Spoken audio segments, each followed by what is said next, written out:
Dans les milieux de culture sont ajoutés des gélifiants, afin d'avoir un milieu gélatineux, ce qui facilite la culture de certains micro-organismes. On utilisera dans ces cas-là soit de l'agar-agar, soit de la gélatine.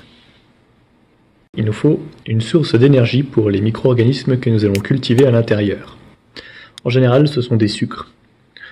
Les sources d'énergie ou les différents sucres qui ont été utilisés pour les cultures de micro-organismes sont les suivantes.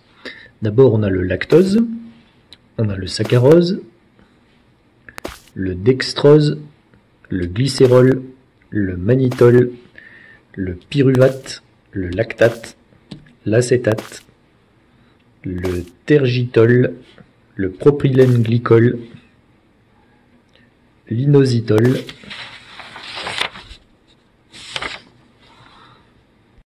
du glucose. Ensuite, il nous faut des minéraux. Pour commencer, du potassium et du phosphore. On le trouvera dans les milieux de culture sous les formes suivantes.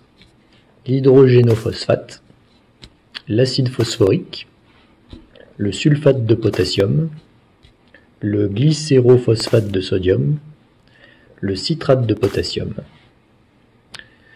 En général, des formes de ce minéral ou ces minéraux sont mélangés avec des citrates de façon à faciliter leur assimilation.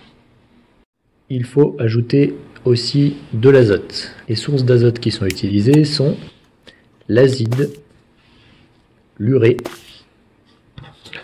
le sulfate d'ammonium encore une fois,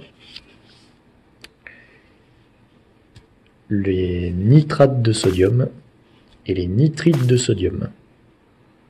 On a aussi le citrate d'ammonium.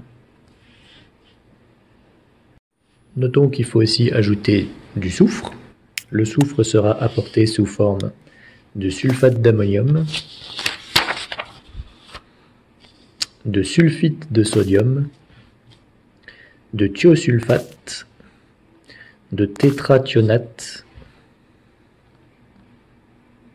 et c'est tout. Il faut aussi une source de calcium. Comme source de calcium, nous utilisons du chlorure de calcium, du pantothénate de calcium ou du carbonate de calcium. Il faut du fer. Pour le fer, nous utilisons du citrate de fer ammoniacal, de l'hémine, de l'hémoglobine ou du pyrophosphate de fer ou encore des sulfates ferreux. Maintenant, des apports en magnésium. Pour introduire du magnésium, on utilise du sulfate de magnésium, du chlorure de magnésium ou du citrate de magnésium. Pour le chlore ou le sodium, il est possible d'utiliser du sel. Un certain nombre d'oligo-éléments peuvent être rajoutés, d'oligo-éléments minéraux, afin de faire des différences entre différentes bactéries, comme nous l'avons expliqué précédemment. Parmi ces oligo-éléments, nous trouvons le chlorure de lithium, la sélénite, des oligo-éléments Berthelot, de la tellurite de potassium-sodium, du marbre blanc, de l'hydrogénosélénite, du sulfate de zinc, du sulfate de cuivre ou du sulfate de manganèse. Il faut aussi approvisionner notre milieu de culture avec des acides aminés, des vitamines ou des protéines. Alors, on remarque notamment dans les milieux de culture étudiés la présence d'acide nicotinique ou vitamine B3, d'acide ascorbique ou vitamine C, de biotine ou vitamine B8, de thiamine ou vitamine B1, de pyridoxine ou vitamine B6. Pour ce qui est des acides aminés, on voit l'ajout sous forme pure des acides aminés suivants: l'asparagine, la lysine, l'ornithine, l'arginine, la cystéine, l'histidine, la tryptophane, la glycine, la phénylalanine et la méthionine. Si maintenant on aborde l'apport de protéines, dans lesquelles en fait les bactéries ou les champignons vont prélever les acides aminés dans lesquels ils ont besoin, on trouve les ingrédients suivants: de la viande bouillie, de la tryptone, de la tryptose, de la trypticase soja, ou de la papainique soja, ou encore de l'autolytique de levure ou du glutamate de sodium. On trouve aussi un certain nombre d'ajouts d'ingrédients de façon plus empirique qui recouvrent donc une gamme de nutriments plus importante, et notamment des œufs entiers, un mélange de cœur et de cervelle, du malt, des carottes, de la viande de foie, du sérum de cheval ou du sang laqué. On peut aussi avoir une source de gras telle que le twin, le jaune d'œuf ou la lécithine. On ajoute aussi souvent des détoxifiants, notamment du charbon actif ou de l'anthracite. Il faut aussi ajouter des produits chimiques permettant la stabilisation du pH du milieu de culture, qui peut s'acidifier ou devenir plus basique en fonction des déchets rejetés par les bactéries. On utilise afin de stabiliser ce pH, donc ce qu'on appelle des tampons pH, et notamment du citrate de sodium, du tris, de l'hydroxyde. Ensuite, on peut ajouter des colorants dans le milieu de culture qui nous indiqueront si le pH de notre milieu de culture a changé, en changeant de couleur si par exemple il devient acide ou basique. Parmi ces colorants, on utilisera du rouge de phénol, qui est jaune à moins de 6,6 de pH, orange puis devient rouge à plus de 8,4 de pH.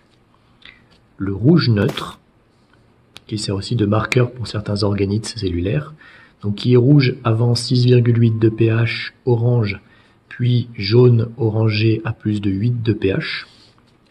Le bleu de bromothymol, qui est fuchsia à un pH inférieur à 0, puis jaune entre 0 et 6, après quoi il devient vert jusqu'à pH 7,6, après quoi il devient bleu.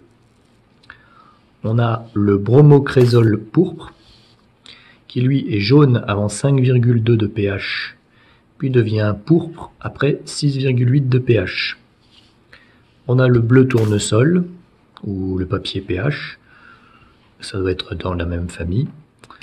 On a l'éthyle violet, le bleu de thymol, qui lui est rouge pour un pH inférieur à 1,2, puis devient orange pour un pH inférieur à 2,8, puis jaune jusqu'à un pH 8, puis vert jusqu'à un pH 9,6, puis bleu.